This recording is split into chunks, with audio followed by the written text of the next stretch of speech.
ಎಲ್ಲರಿಗೂ ಶುಭ ಮುಂಜಾನೆ. Love you ಜಿಂದಗಿಗೆ ಸ್ವಾಗತ. ಅಂತಾರಾಷ್ಟ್ರೀಯ ಮಹಿಳಾ ದಿನಾಚರಣೆಯ ಅಂಗವಾಗಿ ಹಮ್ಮಿಕೊಂಡಿರುವಂತಹ ಈ ಕಾರ್ಯಕ್ರಮ ಯಶಸ್ವಿಯಾಗುತ್ತಾ ಸಾಗುತ್ತಾ ಇದೆ. ನನಗೆ ಇವತ್ತು ಮತ್ತೋರ್ವ ಮಹಿಳಾ ಸಾಧಕಿಯ ಬಗ್ಗೆ ಹೇಳಲು ಅವಕಾಶ ಸಿಕ್ಕಿದ್ದಕ್ಕಾಗಿ ಧನ್ಯವಾದಗಳು. ಮತ್ತು ಈ ಕ್ಷಣದಲ್ಲಿ ನನಗೆ ಈ ಸಾಧಕಿಯ ಬಗ್ಗೆ ಹೇಳಲಿಕ್ಕೆ ಹೆಮ್ಮೆ ಎನಿಸ್ತಾ ಇದೆ. ಭಾರತವೇ ಹೆಮ್ಮೆ ಪಡುವಂತಹ ಒಂದು ಹುಡುಗಿಯ ರೋಚಕ ಕಥೆಯನ್ನ ನಾವೀಗ ನೋಡೋಣ. ಅದು 2007 ಭಾರತದ ಮುಕುಟಮಣಿ, ಭಾರತದ ಸ್ವರ್ಗ ಜಮ್ಮು ಕಾಶ್ಮೀರದಲ್ಲಿ 2 ಘಟನೆ ನಡೆದವು. ಒಂದೇನಂದ್ರೆ ಘಟನೆ, ಜಮ್ಮು ಕಾಶ್ಮೀರದ ಕಿಶ್ತ್ವಾಡ ಹೆಸರಿನ ಹೊಸ ಜಿಲ್ಲೆಯ ರಚನೆಯಾಯಿತು. ಅದೇ ವರ್ಷದ ಜನವರಿ 10ನೇ ತಾರೀಕು ಕಿಶ್ತ್ವಾಡ ಜಿಲ್ಲೆಯ ಹೆಸರನ್ನು ಜಗತ್ತಿನಾದ್ಯಂತ ಹರಡುವ ಪ್ರತಿಭೆಯ ಜನ್ಮವಾಗಿತ್ತು. ಪ್ರತಿಭೆ ಎಂದರೆ ಅದು ಬರೀ ಪ್ರತಿಭೆಯಲ್ಲ, ಅಸಾಧ್ಯವಾದುದನ್ನು ಸಾಧ್ಯವಾಗಿಸುವ ಮಹಾನ್ ಸಾಧಕಿಯಾಗುವ ಆಸೆ ಅವತ್ತು ಹುಟ್ಕೊಂಡಿತ್ತು. ಮತ್ತು ಆ ಒಂದು ಕುಟುಂಬದಲ್ಲಿ ಒಂದು ಬಾಲಕಿಯ ಜನನವಾಗಿತ್ತು. ಆದರೆ ಸಾಮಾನ್ಯರಂತೆ ಆ ಬಾಲಕಿಯ ಕುಟುಂಬದಲ್ಲಿ ಸಂಭ್ರಮ ಮನೆ ಮಾಡಿರಲಿಲ್ಲ. ಅಂದು ಯಾರ ಕನಸಿನಲ್ಲೂ ಕೂಡ ಕಿಶ್ತ್ವಾಡ ಜಿಲ್ಲೆ ಮಾತ್ರ ಅಲ್ಲ, ಇಡೀ ಭಾರತದಲ್ಲಿಯೂ ಆ ಬಾಲಕಿ ಇಂದು ಹೆಮ್ಮೆ ಪಡುವಂತಹ ಮಗಳಾಗುತ್ತಾಳೆ ಎಂದು ಯಾರೂ ಕನಸು ಕಂಡಿರಲಿಲ್ಲ. ಅಂದು ಆ ಕುಟುಂಬ ಸಂಭ್ರಮಿಸಲು ಇರದೆ ಕಾರಣ ಏನಂದ್ರೆ, ಆ ಮಗುವಿನ ಅಪೂರ್ಣ ದೇಹ. ಕಿಶ್ತ್ವಾಡ ಜಿಲ್ಲೆಯ ಲೋಹಿತಾರ್ನಲ್ಲಿ ಹುಟ್ಟಿದ ಆ ಮಗುವಿಗೆ ಕೈಗಳೇ ಇರಲಿಲ್ಲ. ಸುಮಾರು 400 ಮನೆ ಇರುವ, ಬಹುತೇಕ ರೈತರೇ ಇರುವ ಒಂದು ಚಿಕ್ಕ ಗ್ರಾಮ ಅದು. ಆ ಬಾಲಕಿ ಪೊಕೊಮೇಲಿಯಾ ಎಂಬ ಜನ್ಮಜಾತ ಸಮಸ್ಯೆಯೊಂದಿಗೆ ಹುಟ್ಟಿದ್ರು. ಅಂದ್ರೆ 2 ಕೈಗಳೇ ಇರಲಿಲ್ಲ. ಅವರ ತಂದೆ ಮಣಸಿಂಗ್ ಆ ಕೂಸಿನ ಮೇಲೆ ಅಪಾರ ಪ್ರೀತಿ ಇಟ್ಟಿದ್ದರು.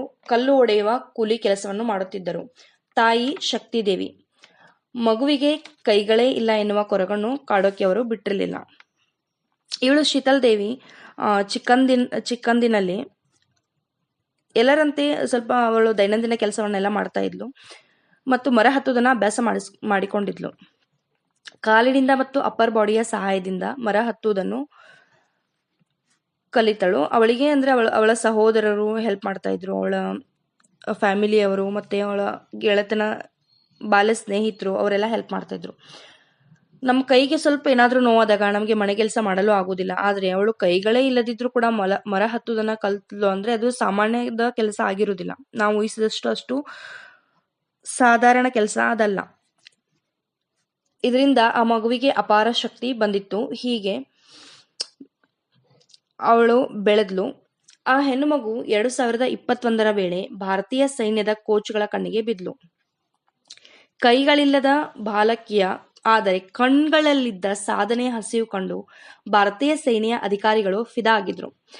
ಆ ಒಂದು ಭೇಟಿ ಈ ರೋಚಕ ಸಾಧನೆಗೆ ಕಾರಣವಾಯಿತು ಮತ್ತು ಅಸಾಧ್ಯವಾದುದನ್ನು ಸಾಧ್ಯವಾಗಿಸಲು ಮುನ್ನುಡಿ ಬರೆಯಿತು. ಈ ಸಾಧಕೆಯ ಹೆಸರೇ ಶೀತಲ್ ದೇವಿ. ಪ್ಯಾರಾ ಒಲಿಂಪಿಕ್ಸ್ನಲ್ಲಿ ಕೈಗಳೇ ಇಲ್ಲದೆ ಹೋದ್ರೂ ಕೂಡ ಕಂಚಿನಲ್ಲಿ ಪದಕ ಗೆದ್ದರು. ಶೀತಲ್ ದೇವಿಯ ಸಾಧನೆ ಈಗ ಭಾರತದಾದ್ಯಂತ ಸಂಚಲನ ಸೃಷ್ಟಿಸಿದೆ. ಎಲ್ಲರೂ ಅವರನ್ನು ಹೊಗಳುತ್ತಿದ್ದಾರೆ. ಭಾರತದ ರಾಕೇಶ್ ಕುಮಾರ್ ಮತ್ತು ಶೀತಲ್ ದೇವಿಯ ಜೋಡಿ ಮಿಶ್ರ ತಂಡದ ಆರ್ಚರಿಯಲ್ಲಿ ಕಂಚನ್ನು ಪಡೆದುಕೊಂಡಿದ್ದಾರೆ. ಕಂಚನ್ನು ಪಡೆದುಕೊಂಡ್ರೂ ಕೂಡ ಶೀತಲ್ ದೇವಿಯವರ ಸಾಧನೆ ದೊಡ್ಡದು. ಯಾಕಂದ್ರೆ ಪ್ಯಾರಾ ಒಲಿಂಪಿಕ್ಸ್ನಲ್ಲಿ ಭಾಗವಹಿಸುವ ಕೆಲವರಿಗೆ ಕೈಗಳಿರುತ್ತವೆ, ಆದ್ರೆ ಇವರಿಗೆ ಮೇನ್ ಆಗಿ ಬಿಲ್ಲು ಬಾಣ ಬಿಡ್ಲಿಕ್ಕೆ ಕೈಗಳೇ ಇಲ್ಲ. ಅಂದ್ರೆ ಇವರ ಪ್ರಮುಖ ಮುಖ್ಯ ಸಾಧನೆ ಏನಂದ್ರೆ ಬಿಲ್ವಿದ್ಯೆ. ಕೈಗಳೇ ಇಲ್ಲದಿದ್ರು ಅವರು ಭುಜಕ್ಕೊಂದು ಬೆಲ್ಟ್ ಹಾಕಿಕೊಂಡು ಅದರ ಸಹಾಯದಿಂದ ಬಿಲ್ಲು ಬಾಣವನ್ನ ರಿಲೀಸ್ ಮಾಡ್ತಾ ಇದ್ರು. ಅಂದ್ರೆ ಅದು ಲಾಕ್ ತರ ಭುಜಕ್ಕೆ ಒಂದು ಪಟ್ಟಿಯನ್ನ ಕಟ್ಟಿಕೊಂಡಿದ್ರು, ಅಲ್ಲಿ ಒಂದು ಲಾಕ್ ಇರ್ತದೆ. ಆ ಲಾಕ್ನ ಸಹಾಯದಿಂದ ಅವರು ಬಾಣವನ್ನ ರಿಲೀಸ್ ಮಾಡಿ ನಿಖರವಾಗಿ ಟಾರ್ಗೆಟ್ಗೆನೆ ಹೊಡಿತಾರೆ. ಇವರಿಗೆ ಯಾರು ಸ್ಫೂರ್ತಿಯಾಗಿದ್ರು, ಇವರಿಗೆ ಬಿಲ್ವಿದ್ಯೆಯಲ್ಲಿ ತೊಡಗಬೇಕಂತ ಹೇಗೆ ಅನಿಸ್ತು ಅಂದ್ರೆ, ಅವರ ಒಬ್ರು ಗುರು ಇದ್ದಾರೆ, ಅವರ ಹೆಸರೇ ಮ್ಯಾಟ್ಸ್ ಸ್ಟುಟ್ಮನ್. ಈ ಮ್ಯಾಟ್ಸ್ ಸ್ಟುಟ್ಮನ್ ಬಗ್ಗೆ ಸ್ವಲ್ಪ ಈಗ ಹೇಳಲೇಬೇಕು. ಶೀತಲ್ ದೇವಿಯ ಗುರು ಮ್ಯಾಟ್ ಜಿಂಕೆ ಮಾಂಸಕ್ಕಾಗಿ ಬಿಲ್ಲು ಹಿಡಿದು ಗೆದ್ದು ಬೀಗಿದರು. ಅಂದ್ರೆ ಈ ಮ್ಯಾಟ್ಸ್ ಸ್ಟುಟ್ಸ್ಮನ್ ರವರು ಅಮೆರಿಕಾದವರು. ಅವರಿಗೂ ಕೂಡ 2 ಕೈಗಳಿರಲಿಲ್ಲ. ಅವರು ಒಂದು ದಿನ ಅಮೆರಿಕಾದಲ್ಲಿ ಜಾಬ್ಗಾಗಿ ಪರದಾಡುತ್ತಿದ್ರು. ಎರಡೂ ಕೈಗಳೇ ಇಲ್ಲದ ಕಾರಣ ಯಾರು ಒಬ್ರು ಅವರಿಗೆ ಜಾಬ್ ಅನ್ನ ಕೊಡ್ಲಿಲ್ಲ. ಆದ್ರೆ ಮ್ಯಾಟ್ ಸ್ಟುಟ್ಸ್ಮನ್ ಅವರಿಗೆ ಒಂದು ಕುಟುಂಬ ಇತ್ತು. ಅಂದ್ರೆ ಅವರಿಗೆ ಹೆಂಡತಿ ಮಕ್ಕಳು ಇದ್ರು. ಅವರಿಗೆ ಆದ್ರೆ ಊಟಕ್ಕೇನು ಇರ್ಲಿಲ್ಲ. ಒಂದು ದಿನ ಅವರು ಜಿಂಕೆಯನ್ನ ಬೇಟೆಯಾಡ್ಲಿಕ್ಕೋಸ್ಕರ ಅಂತ ಒಂದು ಸಾಮಾನ್ಯ ಬಿಲ್ಲು, ಅದು ಅತಿ ಕಡಿಮೆ ಬೆಲೆಯ ಬಿಲ್ಲು ಬಾಣವನ್ನು ತೆಗೆದುಕೊಂಡು ಹೋಗ್ತಾರೆ. ಜಿಂಕೆಯನ್ನ ಕೊಂದು ಮಾಂಸವನ್ನ ಮನೆಗೆ ತಂದು ಅವರ ಊಟವನ್ನ ನೀಗಿಸ್ತಾ ಇದ್ರು.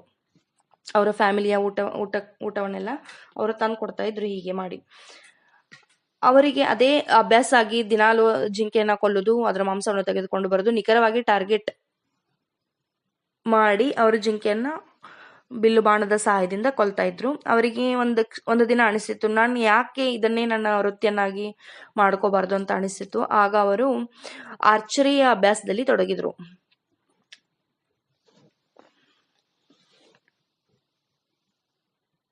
ಇದನ್ನ ಸ್ಫೂರ್ತಿಯಾಗಿ ಪಡೆದುಕೊಂಡಂತ ಶೀತಲ್ ದೇವಿ ಅವರು ಮ್ಯಾಟ್ ಸ್ಟುಟ್ಮನ್ ರವರ ವಿಡಿಯೋವನ್ನ ನೋಡ್ತಾ ಇರ್ತಾರೆ.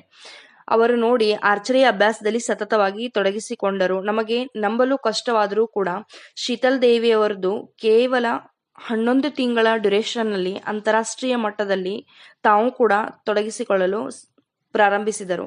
ಅಂದ್ರೆ ಇವರ ವಿಡಿಯೋವನ್ನ ನೋಡಿ ಸ್ಫೂರ್ತಿಯನ್ನ ಪಡೆದುಕೊಂಡ್ರು. ಇವರಿಗೂ 2 ಕೈಗಳಿಲ್ಲದಿದ್ರು ಇವರು ಏನಾದ್ರೂ ಒಂದು ಸಾಧನೆ. ಅಷ್ಟೊತ್ತಿಗೆ ಇವರು ಮ್ಯಾಟ್ ಸ್ಟುಟ್ಮನ್ ರವರು ಬೆಳ್ಳಿಯ ಪದಕವನ್ನೆಲ್ಲ ಗೆದ್ದಿರ್ತಾರೆ. ಅದನ್ನ ನೋಡಿ ಸ್ಫೂರ್ತಿ ಪಡೆದುಕೊಳ್ತಾರೆ ಇವರು ಶೀತಲ್ ದೇವಿಯವರು.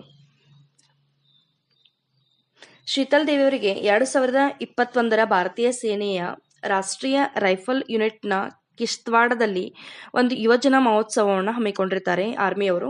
ಆಗ ಭಾರತೀಯ ಸೇನೆಯ ಕೋಚ್ಗಳ ಕಣ್ಣಿಗೆ ಶೀತಲ್ ದೇವಿಯವರು ಕಾಣಿಸಿಕೊಂಡ್ರು. ಆಗ ಸೇನಾಧಿಕಾರಿಗಳು ಶೀತಲ್ಗೆ ಕೃತಕ ಕೈ ಹಾಕಿಸಿ ಏನಾದ್ರೂ ಸಹಾಯ ಮಾಡೋಣ ಅಂತ ಅನ್ಕೊಳ್ತಾರೆ. ಆದ್ರೆ ಅಪ್ಪರ್ ಬಾಡಿ ಸ್ಟ್ರಾಂಗ್ ಆಗಿರುವ ಕಾರಣ ಕೃತಕ ಕೈಗಳು ವರ್ಕ್ ಆಗೋದಿಲ್ಲ ಅಂತ ವೈದ್ಯರಿಗೆ ಗೊತ್ತಾಗ್ತದೆ. ಅವರು ಆಗ ಎಲ್ಲರೂ ಒಂದು ಡಿಸಿಷನ್ ಮಾಡ್ತಾರೆ. ಅಂದ್ರೆ ಶೀತಲ್ ದೇವಿ ಅವರನ್ನು ಕೂಡ ಆರ್ಚರಿಯಲ್ಲಿ ತೊಡಗಿಸಿಕೊಳ್ಬೇಕಂತ ಹೇಳಿ ಮತ್ತು ಕೆಲವರು ಸಲಹೆಯನ್ನು ಕೂಡ ಕೊಡ್ತಾರೆ. ಅದರಂತೆ ಶೀತಲ್ ದೇವಿಯವರು ಸತತವಾಗಿ ಅದರ ಅಭ್ಯಾಸದಲ್ಲಿ ತೊಡಗಿದರು. ಈಗ ಸ್ವಲ್ಪ ಶೀತಲ್ ದೇವಿಯವರ ಸಾಧನೆಯನ್ನ ನೋಡಿದ್ವಲ್ಲ, ಈಗ ಅವರಿಗೆ ದೊರೆತಂತಹ ಪದಕಗಳ ಬಗ್ಗೆ ಸ್ವಲ್ಪ ನೋಡೋಣ.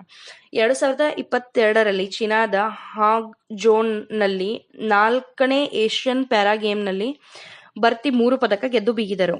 ವೈಯಕ್ತಿಕದಲ್ಲಿ ಇವರು ಚಿನ್ನವನ್ನ ಗೆದ್ದಿದ್ದಾರೆ. ಹೆಮ್ಮೆ ಪಡುವಂತ ವಿಷಯ ಇದು. ಒಬ್ಬರು ಮಹಿಳೆ, ಕೈಗಳೇ ಇಲ್ಲದಂತಹ ಒಬ್ಬರು ಮಹಿಳೆ ಚಿನ್ನದ ಪದಕವನ್ನ ಗೆಲ್ತಾರೆ ಅಂದ್ರೆ ವೈಯಕ್ತಿಕದಲ್ಲಿ. ಮತ್ತು ಮಿಶ್ರ ತಂಡದಲ್ಲಿ ಕೂಡ ಚಿನ್ನವನ್ನು ಗೆದ್ದರು. ಮಹಿಳೆಯರ ಡಬಲ್ಸ್ ನಲ್ಲಿ ಬೆಳ್ಳಿ ಪದಕವನ್ನು ಗೆಲ್ತಾರೆ. 2023 ಶೆಚ್ ರಿಪಬ್ಲಿಕ್ ದೇಶದಲ್ಲಿ ನಡೆದ ಆರ್ಚರಿಯ ವಿಶ್ವ ಚಾಂಪಿಯನ್ಶಿಪ್ ನಲ್ಲಿ ಬೆಳ್ಳಿ ಪದಕವನ್ನು ಗೆದ್ದುಕೊಂಡ್ರು. ಈ ಟೂರ್ನಿಯಲ್ಲಿ ಅಮೆರಿಕದ ಮ್ಯಾಟ್ಸ್ ಕೂಡ ಭಾಗವಹಿಸಿದ್ರು. ಅಂದ್ರೆ ಅವರ ಗುರು ಕೂಡ ಆ ಟೂರ್ನಿಯಲ್ಲಿ ಭಾಗವಹಿಸಿದ್ರು. ಅವರು ಶೀತಲ್ರನ್ನು ಕಂಡು ನಿಜಕ್ಕೂ ಸಂತಸವನ್ನು ವ್ಯಕ್ತಪಡಿಸಿದರು. ಅವರಿಗೆ ಎಷ್ಟು ಆಶ್ಚರ್ಯ ಆಗಿರಬಾರ್ದು. ಅಂದ್ರೆ ನನ್ನ ಸಾಧನೆಯ ಒಂದು ವಿಡಿಯೋವನ್ನು ನೋಡಿ ಇನ್ನೊಂದು ಬಾಲಕಿ ಸಾಧನೆ ಮಾಡ್ತಾಳಂದ್ರೆ ಅವರಿಗೆ ನಿಜಕ್ಕೂ ಎಷ್ಟು ಖುಷಿ ಆಗಿರ್ಬೋದು.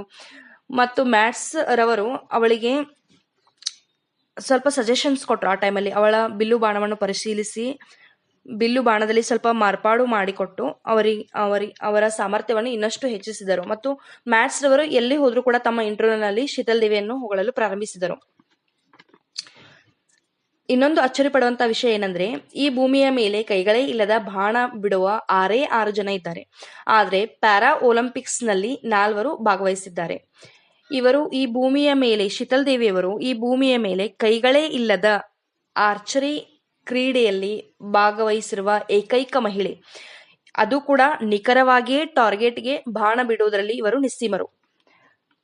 ಮತ್ತು ಇನ್ನೊಂದು ವಿಷಯ ಇಲ್ಲಿ ಹೇಳಬೇಕು. ನಾವು ಸಾಧನೆ ಮಾಡಿದ ನಂತರ ನಮಗೆ ಹೇಗೆ ಅಪಾರ್ಚುನಿಟಿಗಳು ದೊರೆತಾವ ಅಂತ ಹೇಳಿದ್ರೆ, ಬಸ್ ಸಂಪರ್ಕ ಆ ಗ್ರಾಮಕ್ಕೆ ಮೊದಲು ಇರಲಿಲ್ಲ. ಅವರ ಸಾಧನೆ ಆದ ಮೇಲೆ ಅವರಿಗೆ ಆ ಊರಿಗೆ ಬಸ್ ಸಂಪರ್ಕವಾಯಿತು. ಮತ್ತು ಅವರ ಹಣದಿಂದ ಅವರ ತಂದೆ ಮನೆಯನ್ನ ಕಟ್ಟಿಸಲಿಕ್ಕೆ ಪ್ರಾರಂಭಿಸಿದರು. ಭಾರತ ಸರ್ಕಾರ ಇವರಿಗೆ ಅರ್ಜುನ್ ಪುರಸ್ಕಾರ ನೀಡಿ ಗೌರವಿಸಿದೆ. ಭಾರತದಾದ್ಯಂತ ಇವರ ಸಾಧನೆ ಕಂಡು ಗಣ್ಯರು ಈಗ ಅಭಿನಂದಿಸುತ್ತಿದ್ದಾರೆ.